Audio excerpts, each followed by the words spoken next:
माझ्या तमाम बंधू आणि भगिनींनो, सगळ्यांना माझा जय महाराष्ट्र.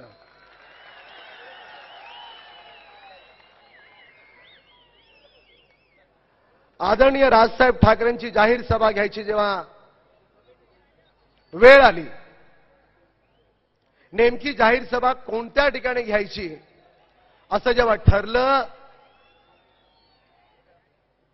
तर त्यावेळेस मी असं ठरवलं की ज्या ठिकाणी भारतातली सर्वात मोठी हंडी लागली त्याच्यापेक्षा दुसरी जागा असू शकत नाही. जेव्हा उमेदवारी अर्ज भरायला निघालो, उमेदवारी अर्ज भरत असताना मी दिंडी घेतली. दिंडीमध्ये सर्वसाधारणपणे परमेश्वराची मूर्ती ठेवतात. परमेश्वराची मूर्ती ठेवून त्या दिंडीमधून आपण मिरवणूक काढतो. मी दिंडी मात्र काढली. दिंडीमध्ये परमेश्वराची मूर्ती नव्हती. मला मीडियातल्या लोकांनी, बऱ्याच लोकांनी प्रश्न विचारले, राम कदम तुम्ही दिंडी काढलीत, दिंडीमध्ये परमेश्वराची मूर्ती ठेवली नाहीत, महाराष्ट्राचा नकाशा ठेवलात, का ठेवलात? मी त्यांना सगळ्यांना सांगितलं की दिंडीमध्ये परमेश्वराची मूर्ती असते मला मान्य आहे, पण ही महाराष्ट्राची भूमी मला परमेश्वरा इतकीच प्रिय आहे. मी उमेदवारी अर्ज भरायला गेलो नव्हतो. मी उमेदवारी अर्ज भरायला गेलो नव्हतो. मी महाराष्ट्राच्या नवनिर्माणाची शपथ घ्यायला गेलो होतो.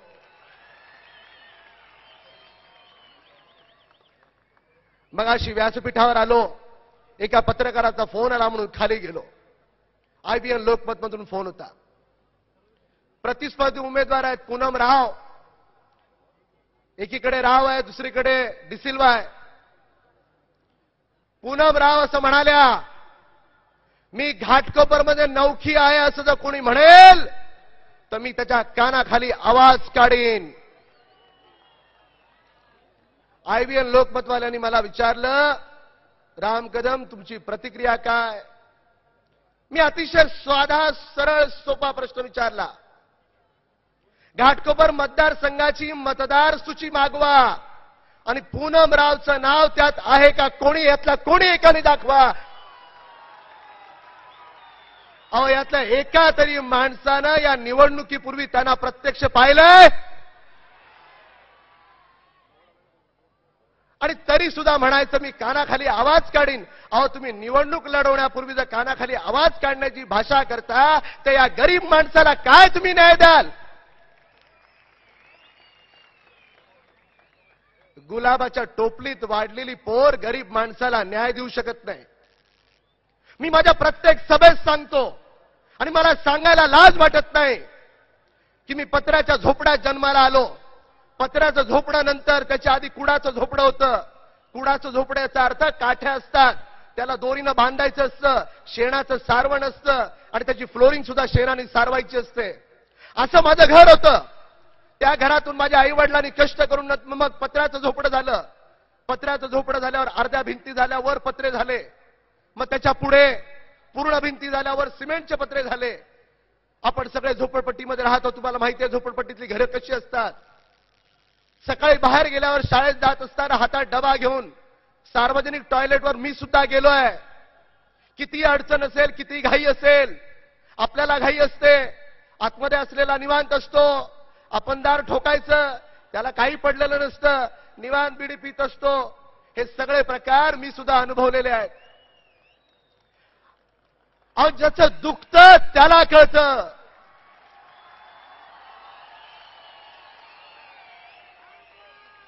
अहो, वरळी सीफेसवर राहून घाटकोपरच्या डोंगरावरच्या लोकांच्या समस्या सोडवणार तुम्ही?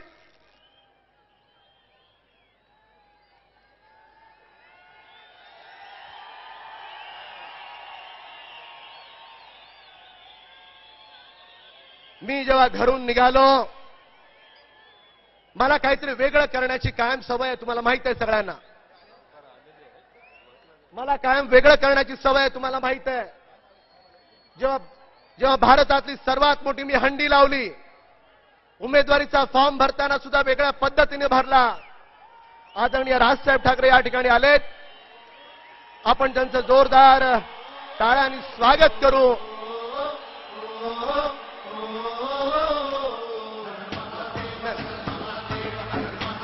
आदरणीय राजसाहेब ठाकरे यांचा, आदरणीय राजसाहेब ठाकरे यांचा, आदरणीय राजसाहेब ठाकरे यांचा, महाराष्ट्र नवनिर्माण सेनेचा, महाराष्ट्र नवनिर्माण सेनेचा, महाराष्ट्र नवनिर्माण सेनेचा, आदरणीय राजसाहेब ठाकरे यांचा,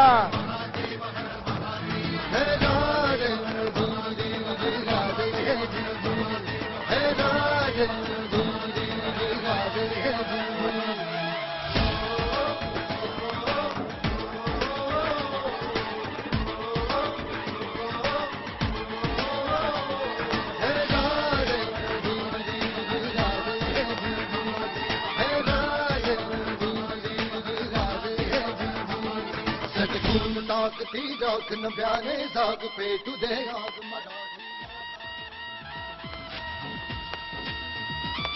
सजून ताकती जाग नव्याने जाग पेटू दे आग मराठी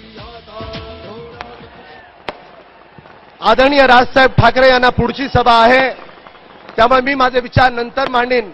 फक्त जाता आता एकच सांगतो की एक वेगळा प्रयत्न करण्याचा माझा विचार आहे आणि तो प्रयत्न असा आहे की ज्या वेळेस तुम्ही मला सगळेजण आमदार म्हणून निवडून द्याल, आमदार म्हणून निवडून झाल्याच्या नंतर गरिबांसाठी जे जे काही करता येईल, पाण्याची समस्या असेल, वाहतुकीची समस्या असेल, त्या सगळ्या गोष्टींवर मी काम करणार आहे. पण एक वेगळं अभूतपूर्व जर मी काही करणार असेल तर या राम कदमचं ऑफिस 24 तास लोकांसाठी उघडं असेल.